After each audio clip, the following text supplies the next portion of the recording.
The Reed Robert Burns book that is online starts with an introduction to a review of just basic arithmetic, geometry, trig, and a little tiny bit of calculus, right? I'm not going to go over that. I believe that all of you should have had math at that level in classes. If you need to review it, it's there, but we're not going to talk about it. And then in chapter 2, it talks about essentially interactions of radiation with matter and the fundamental particles and the atom.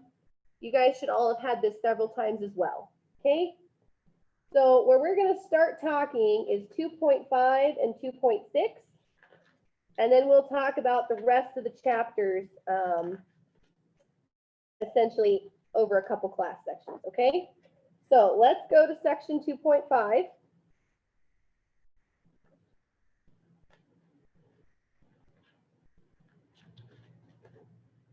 Cross section, okay?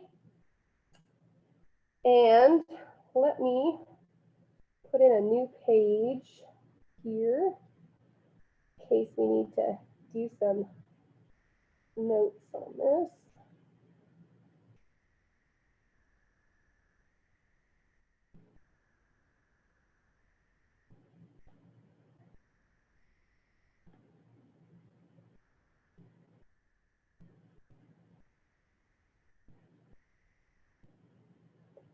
Okay. So, cross section is essentially this first sentence here, the effective target area in the centimeter cube presented by a single nucleus to an incident neutron.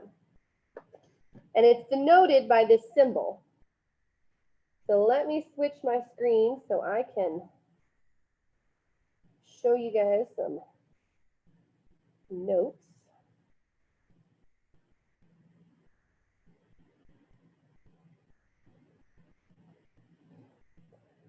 Okay, so essentially, if we have an atom, right, and let's pretend that our atom looks like this, and we have a neutron that's coming in. In a reactor, we want this neutron to hit our atom, right? Let's say it's U-235. We want it to hit it and create fission, right? So how likely that neutron is to hit that atom would be based on what? Just off the top of your head. What about this square would make this neutron more likely to hit it? It has to be large enough. Yeah. So if we make this square bigger, look, now we've encompassed the path of that neutron. Okay? So this area that is available for the neutron to hit is called cross-section. Okay? And there's a microscopic and a macroscopic cross-section. We're just talking about the microscopic one. Okay? And its units are barns. A barn is just a very, very small number of centimeters squared. And centimeters squared is the SI unit of what?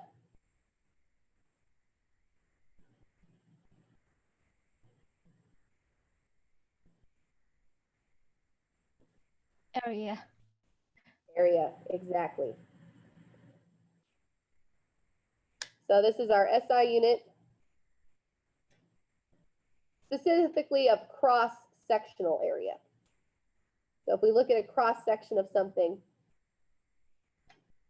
instead of like volumetric area, where we're looking at the whole volume of an object, we're just looking at our two-dimensional cross-section here, okay? So when we talk about the type of reaction that might occur, whether that is that the neutron is either absorbed or scattered, there's essentially a probability that that's going to happen. Let's fix my spelling though. Absorbed.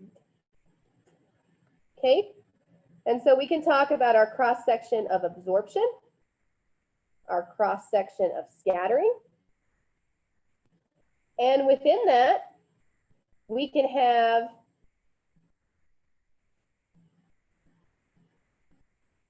parasitic capture, right, where it's absorbed but doesn't create a fission, or it can be absorbed and cause a fission, right? So each one of these, our overall cross section, which can be absorption or scattering, and the types of absorption could be a parasitic capture or a fission. We're essentially talking about how much area in our target atom exists for the neutron to do this thing in, okay? It varies with energy. A high energy neutron versus a slow or thermal energy neutron, or something in between, an epithermal energy range neutron, are more likely to hit different areas. We want in our reactor thermal neutrons because the fuel we use has the largest fission cross section for a neutron at that energy. Okay? So if our neutron was fast, it's going to be more likely to do something else. It's going to go to one of these other reactions with a higher probability. We don't want to waste neutrons on not fission, right? So in our core, we want thermal neutrons because they have the highest microscopic cross-section for fission. Does that make sense? Hopefully for Christy, you saw this in reactor theory. Hopefully for Sue, being a grad student in nuclear engineering, you had this as well. Sam and Marcus, we will be doing this in more detail next semester, but hopefully that explanation makes sense, yeah? Yeah, it does, but I did not have reactor theory since I was a physics major. Okay, okay.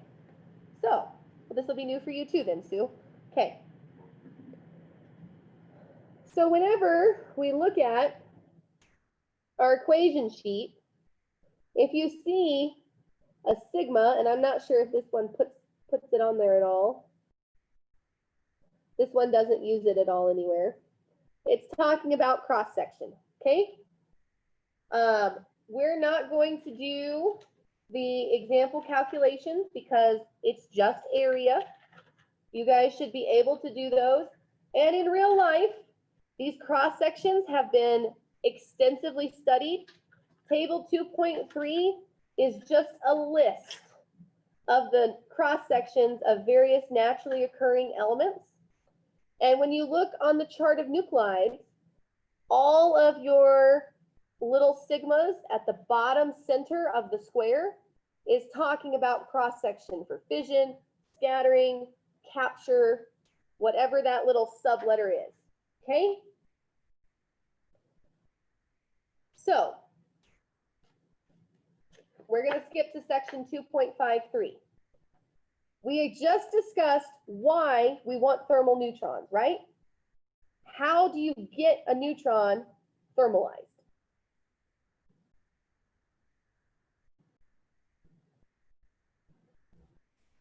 You remember from reactor theory? Yeah. Okay, Sue, do you know? You could slow a fast neutron by a moderator. Exactly, yes. Moderation slows neutrons. So in our reactor, when we put in a moderator, what we're doing is we're putting in a material that has a very large scattering cross-section. And so what we're doing is we're surrounding our fuel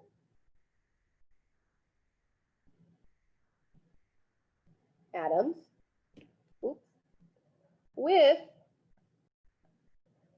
a bunch of moderator atoms, so that as our neutron is fast and it zings through here, it's going to scatter off and it's going to lose energy. Energy is going to stay in that atom. So when it comes off of that interaction, now it's thermal. Now when it hits uranium-235, it's at the right energy to interact with that fission cross-section, right? So by bouncing our neutrons off the atoms of a moderator, we get thermalization, which allows us to create more efficient fission, okay? Moderating materials are water in almost all reactors in the United States. Our water is our moderator, okay? There are other good moderators that are occasionally used, such as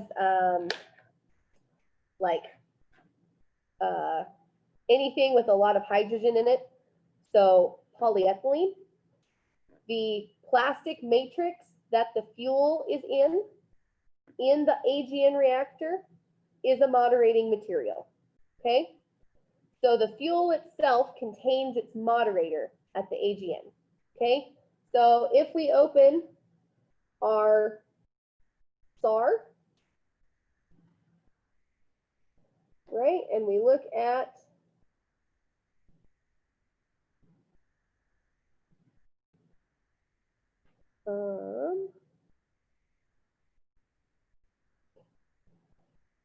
this table at the beginning of, I think it's chapter 2, it might be 4.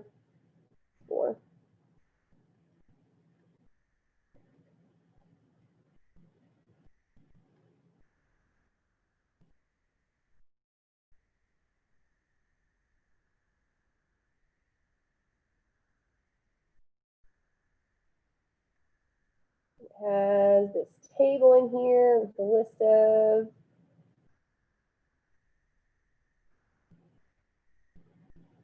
concepts. I think it says on here what the moderator is.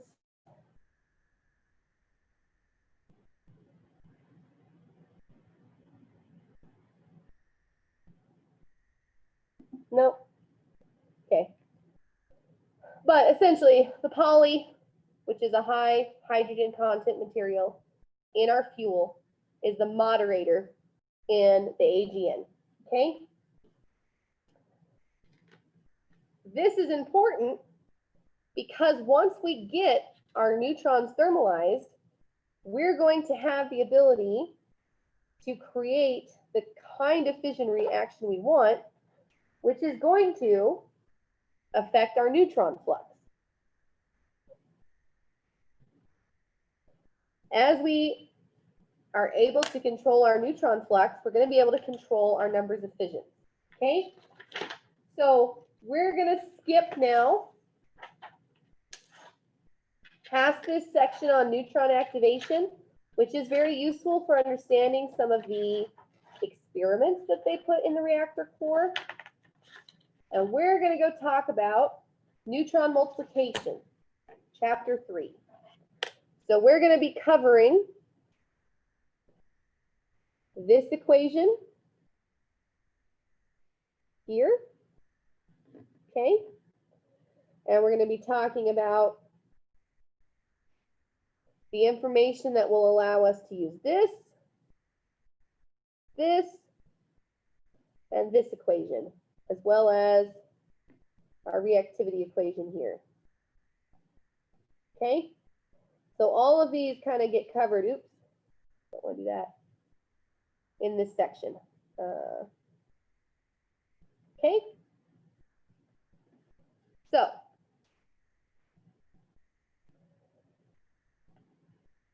let me scroll. Okay. Fissile, fissionable, and fertile material can all fission, okay? Except for fertile isotopes, which they don't fission, but they can produce fissionable isotopes, fissile isotopes, okay?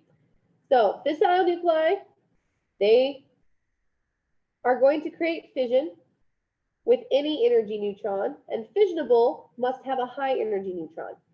So we want to create our reactors from neutrons from material that will fission with any energy neutron. Even though we want to thermalize them so that we're using the best neutron for the job, we want more chances for fission to occur, right?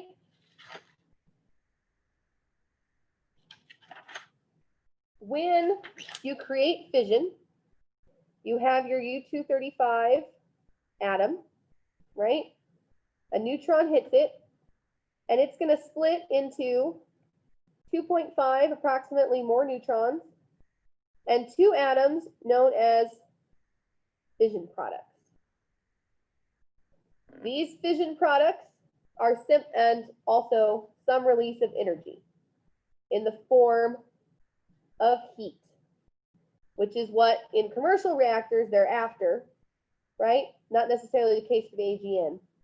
We want to keep our heat very low. These fission products can then go on to beta or gamma decay. They are a source of radiation in the core. And some of them, like xenon, actually have a very high neutron absorption cross-section. So when we produce xenon through fission, we are actually poisoning our core because the xenon atoms are going to absorb neutrons that would otherwise go to fission, and they're going to keep them from being able to produce fission. This is another reason that as we continue to operate the reactor, we find that we cannot keep it critical and continuing to have its chain reaction. This and its negative temperature coefficient of reactivity both work to poison the reactor, okay? This is true in commercial power plants too. You just add enough fuel that this doesn't matter very much. They'll also add boric acid at the beginning of the cycle. And then as xenon builds up, they'll remove that boric acid, which also has a high absorption cross-section, as xenon produces, and then they can kind of balance each other out, and you keep the same amount of neutron flux the whole time you're operating, because we don't like variables, right? We like things to be smooth and the same. They have some calculations that allow you to see how much energy is released per fission, and then how much energy is released in the decay of these fission products. They might be interesting examples to look at, so like 3.21a, but that will not be the kind of reactor theory questions you get on the test, okay? Delayed neutrons happen as these decay, okay? They're going to go to further decay products and different atoms, as well as a few more neutrons. These immediate neutrons are prompt.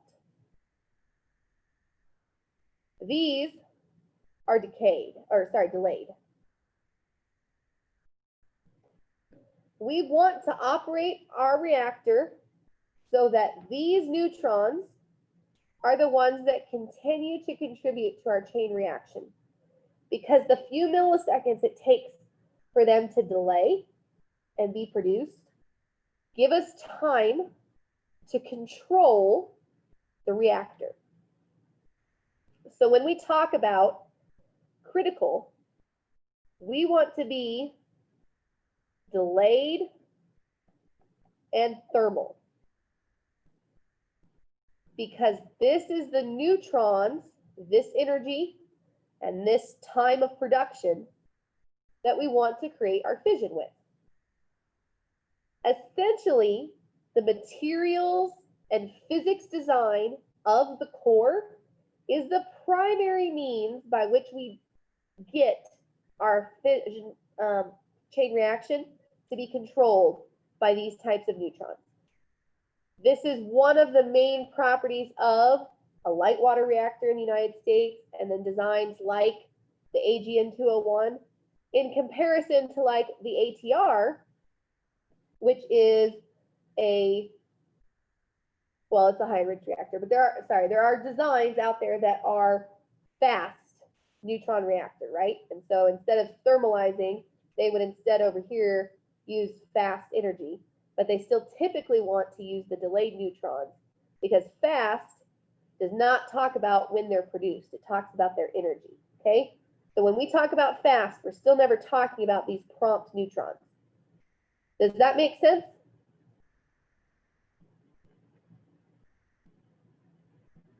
Prompt and delayed versus fast and thermal? Okay. Good. All right. There's a list of delayed neutron precursor groups on the table 3.3. I'm not sure what page that is because actually mine doesn't have page numbers, but it lists some of the common ones. So a lot of the fission products that we create, iodine, cesium, tellurium, bromine, krypton, they will then release delayed neutrons in 0.2, 0.4, 0.8, or up to 55 seconds later, okay? Not something you need to have memorized for the test, but just understanding that the different neutron groups that come out, that's why, okay? Whenever you see this symbol, beta, this is our delayed neutron fraction.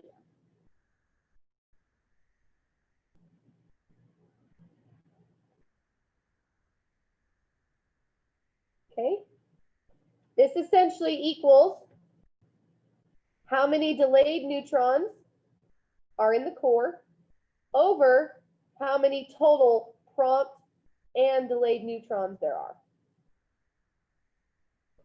So what beta tells us is what fraction of the neutrons, and this is neutrons, prompt neutrons, delayed neutrons, are of the right type for us to create the kind of fission reaction we want.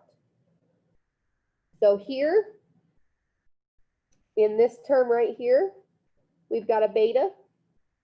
So here, in this term, we've got a beta, okay?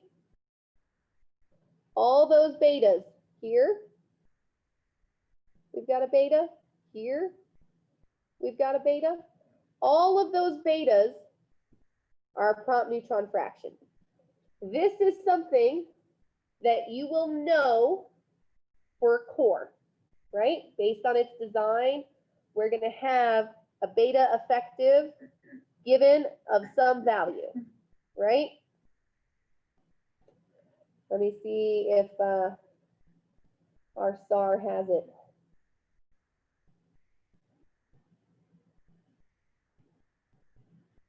In that same table, or if I have to pull it out of a different table.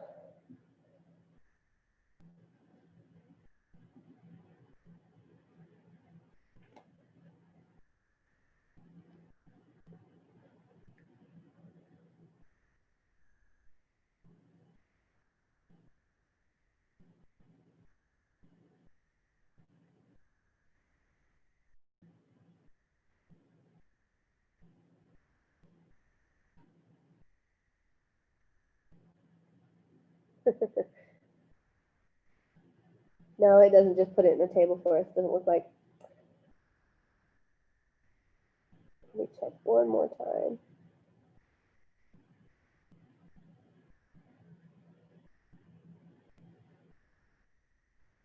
They have calculated it for the AGN, but I don't think it's here in this table in the core. That's too bad. It would have been fun to show you guys, but that's okay. It is known for the core. It's not something you guys have to solve for, but anywhere that beta is in an equation. They're asking you about delayed neutron fraction, okay? There is a difference between beta and beta effective. Beta effective is our effective delayed neutron fraction. This is essentially once our neutrons have slowed down and they're at thermal energies, how many of our delayed neutrons make it to that and will actually be able to create fission, right? So you have however many are delayed, but what we really care is how many of those delayed neutrons actually slow down to thermal energies and can then be available for fission, right? Most of the time when we're actually talking about a core, what we're really talking about is beta effective. And sometimes people even forget to leave off the effective because we're just so used to in operations, what we really mean is beta effective. But just so you're aware, there's just a little bit that's different between those, okay?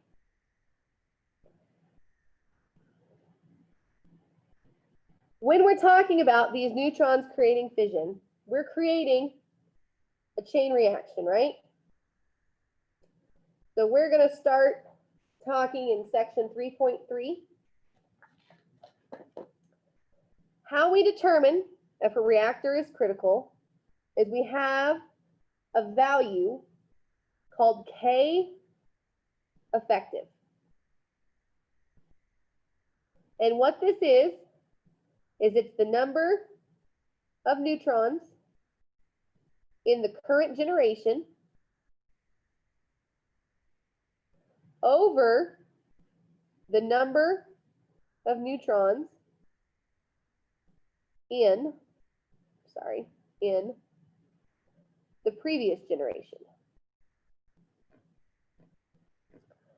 So if the last time you had fission, you did fission with 1,000 neutrons that actually made it to thermal energies from your delayed neutrons.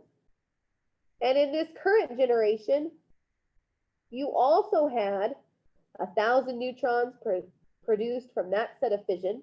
What does K equal? 1, right? This is steady state. All the neutrons you produced in the last set of fissions is equal to all the neutrons you produced in this set of fissions. You're not going up in power. You're not going down in power. You are at steady power, steady state operations. K equals 1. Your reactor is critical. It's not supercritical or subcritical. If K is less than 1, sorry, let me put this over here. This is both steady power and critical, okay? If K is less than 1, what would that mean for our ratio? If we still had 1,000 neutrons last cycle, would we have more or less on top to get this less than 1?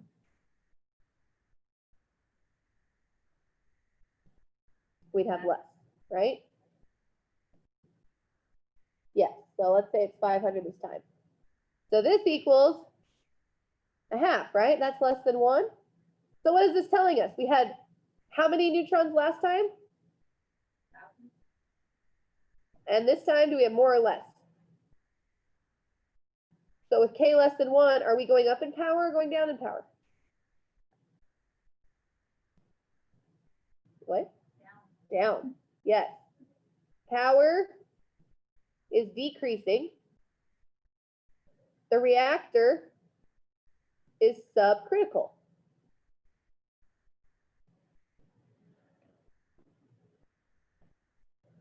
So what is the case here? What's our power doing?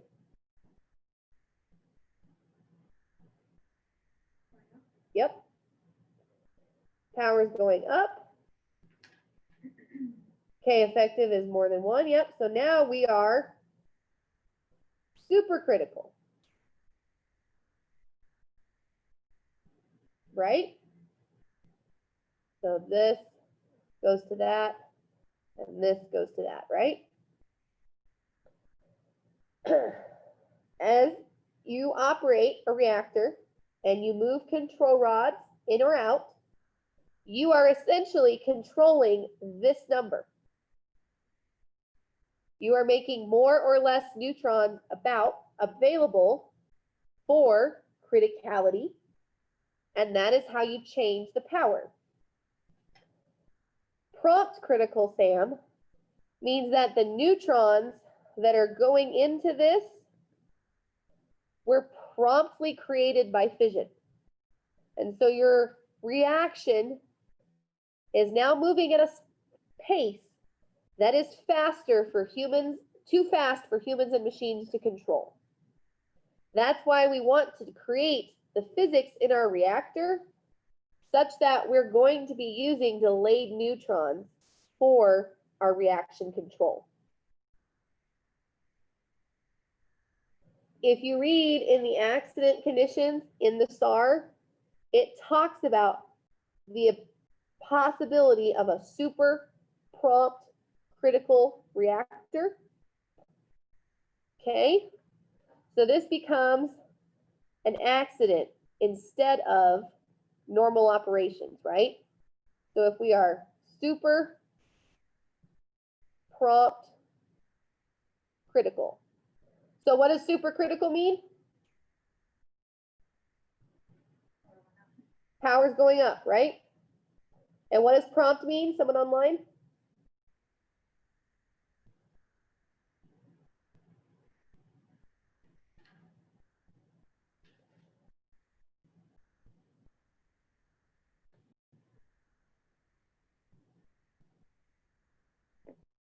Yes, those prompt neutrons are the ones created, are released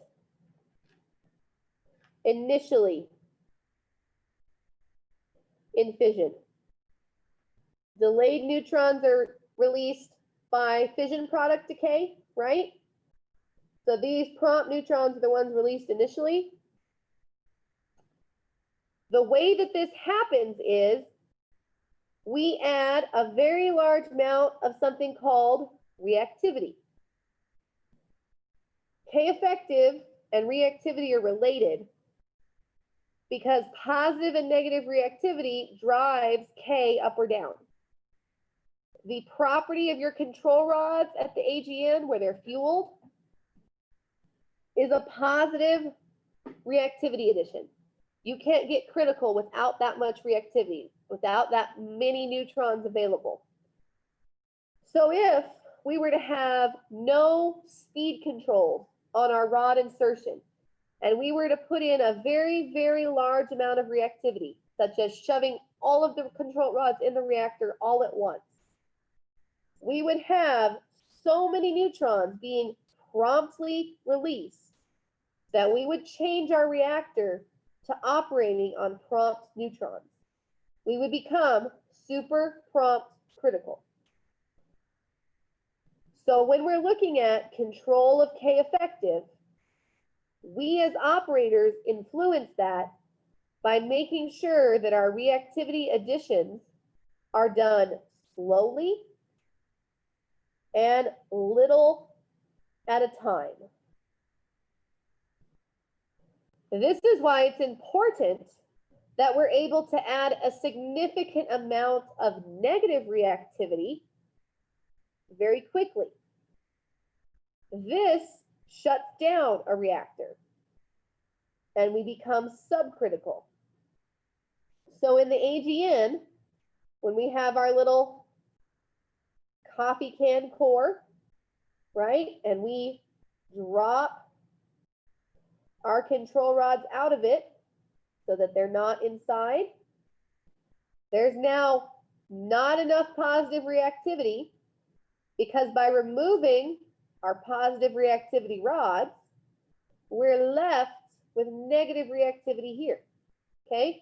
So this gets confusing because we would call this a negative reactivity insertion, even though we're removing the rods. It's just kind of the convention that exists because normally we put control rods into most of our commercial reactors. So the convention started, you've got negative reactivity insertion, and we still just call whatever's happening overall in the reactor that reactivity insertion. Even though you could say it's positive reactivity removal, the convention is we'd say this is negative reactivity addition, okay? This is why it is a surveillance requirement in our technical safety requirements that this drop of the control rods happens in a certain amount of time, right? I think it's less than 300 milliseconds, or is it 200? Did any of you guys remember, have that memorized yet? No, it's either 300 or 200 milliseconds it has to happen in. And so once a year, we have to verify that the rods will drop that fast, so that if we ever start having a super prompt critical reaction and leading towards this reactivity insertion accident, we know that we can stop it with negative reactivity insertion or removing our control rods in the case the AGN.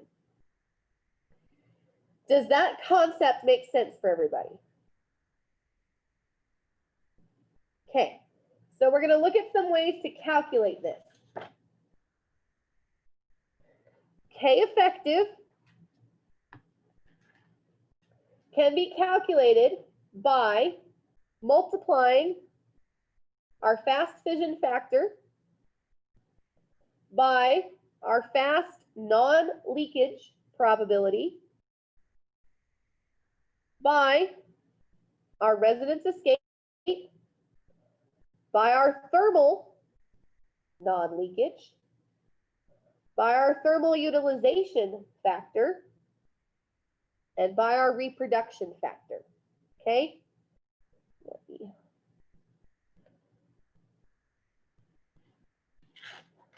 There is a picture under figure 3.4, this bottom half.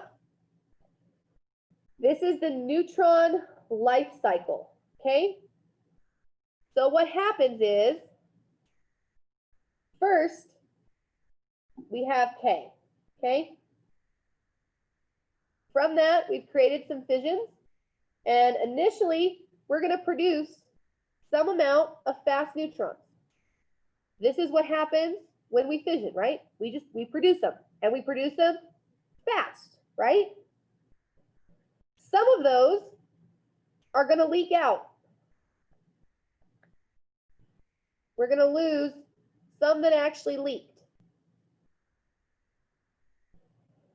The percent that do not leak, so the fast non-leakage, oops.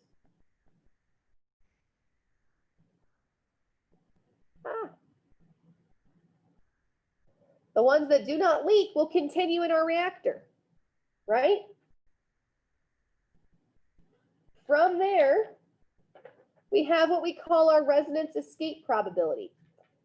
We have to slow down our reactor, our neutrons. As it goes from fast energy to slow thermal energies, there's an area that's called our resonance region, okay?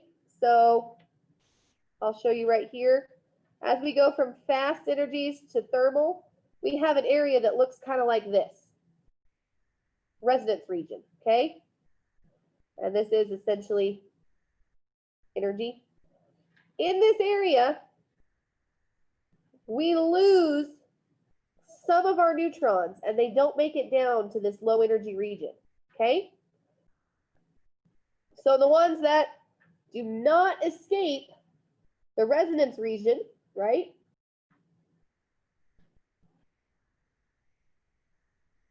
Are the ones that do not get thermalized.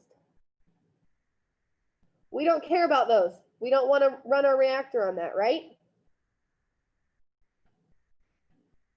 We only care about the ones that did get thermalized, okay? So those that manage to escape being stuck in that resonance region and actually become thermal, that's what we're going to continue to look at. Then we have our thermal non-leakage. Finally, we see how many neutrons went from being originally produced here at our fast fission factor to how many made it down to thermal energies, but we're still going to lose some. Oops, thermal leakage, right? How many leak out now that we finally got them down to thermal? Well, we don't care about those. We're just going to count the thermalized neutrons that actually get absorbed by the fuel. This is our thermal utilization factor. But unfortunately, once they make it to the fuel, even though they're thermal, some of them might still be scattered or captured, right? So now we only care about the ones that made it into the fuel and actually produce fission. So over here, this is all the neutrons that end up scattering or capturing. We no longer care about those, but the ones that actually go into fission and therefore produce more neutrons, more fast neutrons, right? Those are the ones that we care about counting. This will give us our new K effective, because that's how many neutrons are going to come from the process of fission.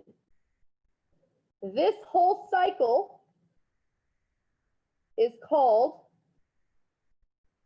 the neutron life cycle.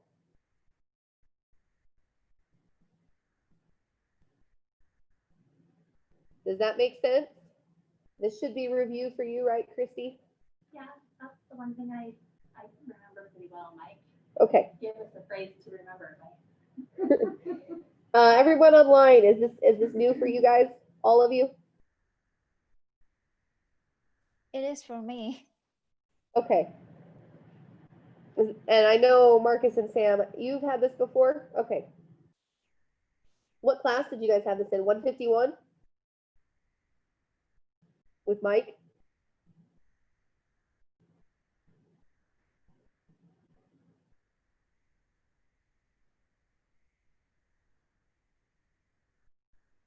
Okay.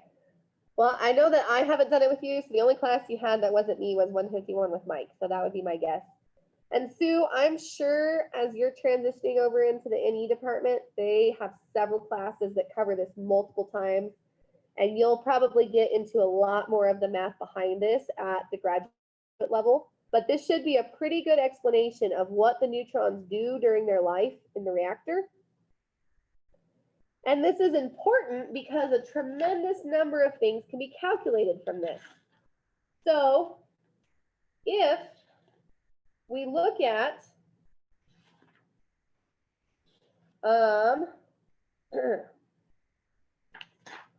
let's see, I want to pull up an example problem. Okay, so if we know a K effective, like example 3.3, and we know our reactor period, so how quickly our neutrons are going up, we can calculate a whole lot of information, such as how much power we're creating. If you have a K that equals 1.0001, and we know our neutron lifetime, okay, which is this L star, which is a constant per reactor, okay? Let's say a typical one is 1 times 10 to the minus 4 seconds. This is how often we're creating this whole cycle, okay? Our neutron lifetime. How many generations of neutrons could occur in 1 second in your reactor? This equation is given by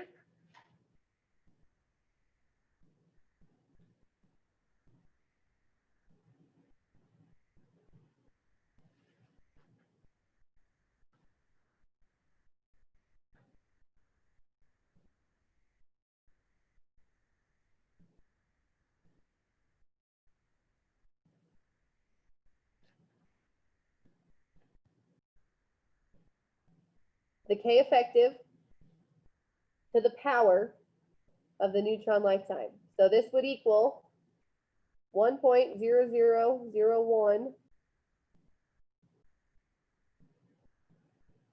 to the 10,000. This is our change in power. Okay? So in 1 second, we can change power. This could also be written as delta P, right? Our power, our 1 power over initial power. Someone have a calculator? Want to tell us what this number is?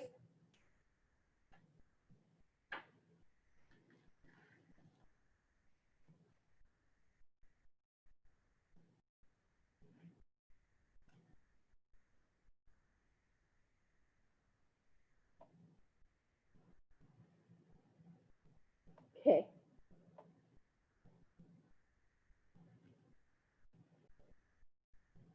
Can you read Marcus's on it?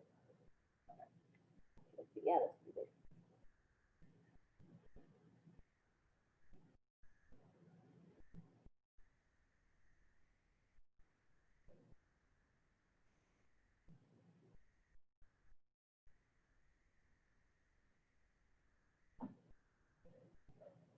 And this is our factor. So let's say that our initial power was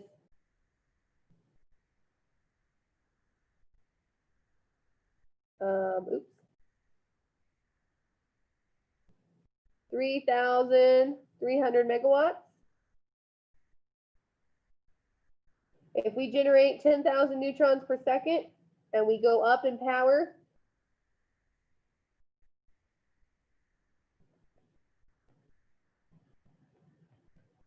we essentially have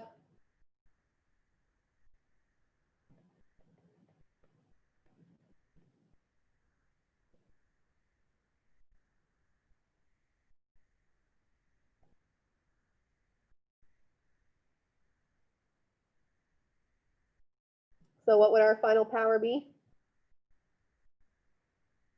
Oops, sorry guys. Go back to that screen.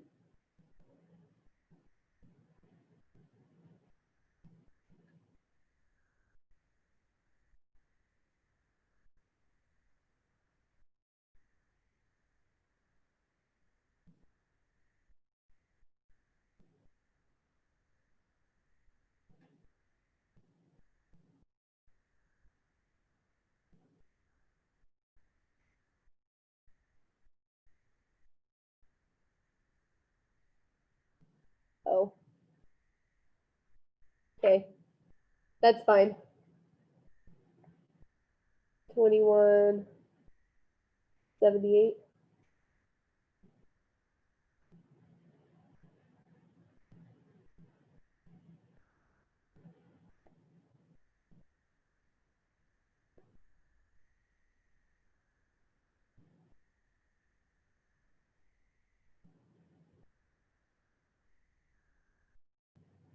So what does that give us?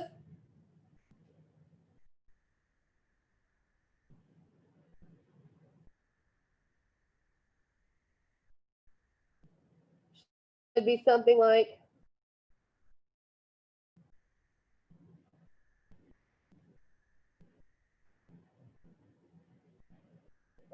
72 million megawatts, right? So if our prompt neutron lifetime is 1.10 to the minus 4 seconds, and we are only looking at prompt neutrons controlling our reactor in 1 second, this is how fast our power could go up. This is why we want to use delayed neutrons, right? It's not going to be 10 to the minus 4th in 1 generation, right? It's going to move a little bit slower. So we didn't get through very many calculations. We're going to do several in the book. I'm going to assign a few questions and sample problems from the sections we just went over for a quiz this week. We're gonna do some more in this, and then I'm gonna start next week posting actual reactor theory sections from the test, okay? So we're gonna look at the Reed Robert Burns book. We're gonna do a few example problems from it on neutron, life cycle, and K-effective. And then next week, we'll just kind of go over if you guys have any questions on the procedure. We'll delay and talk about the emergency procedure a little bit later. And then we'll start talking about reactivity and doubling time and go through a couple calculations. Does that sound good to everybody?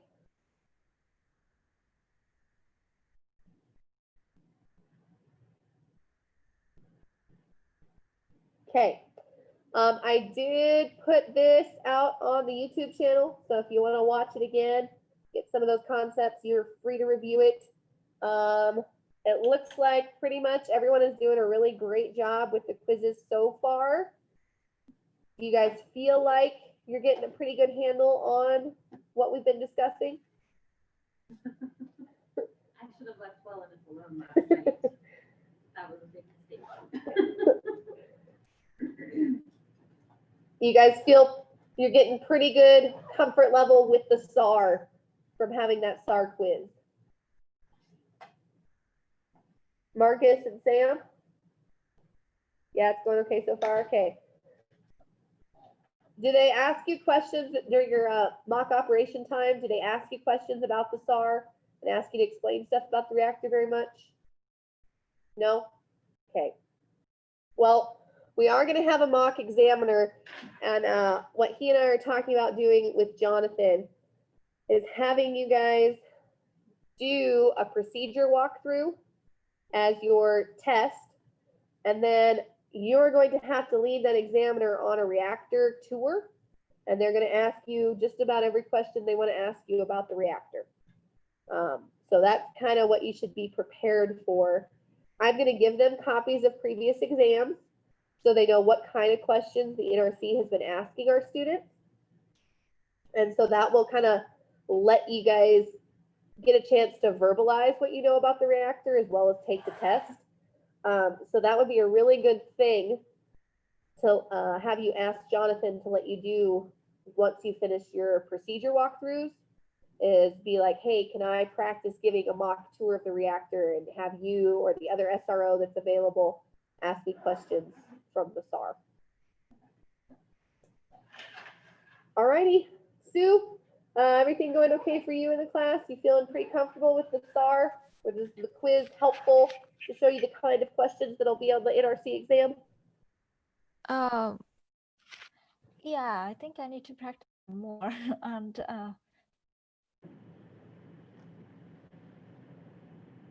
so for the SAR questions, there's a second quiz now that says not graded. yeah. And it has all of the questions from the tests that I pulled out. So you guys can take that one as many times as you want to just practice and get familiar with the SAR, and it won't impact your grades. So if you go through and you're like, oh, wow, I forgot all of this and I did horribly, it doesn't calculate into your grade. So you can use that one to study, any of you who want to. Okay. All right, guys. I will see most of you on Friday. Have a good evening. See you next week. Bye.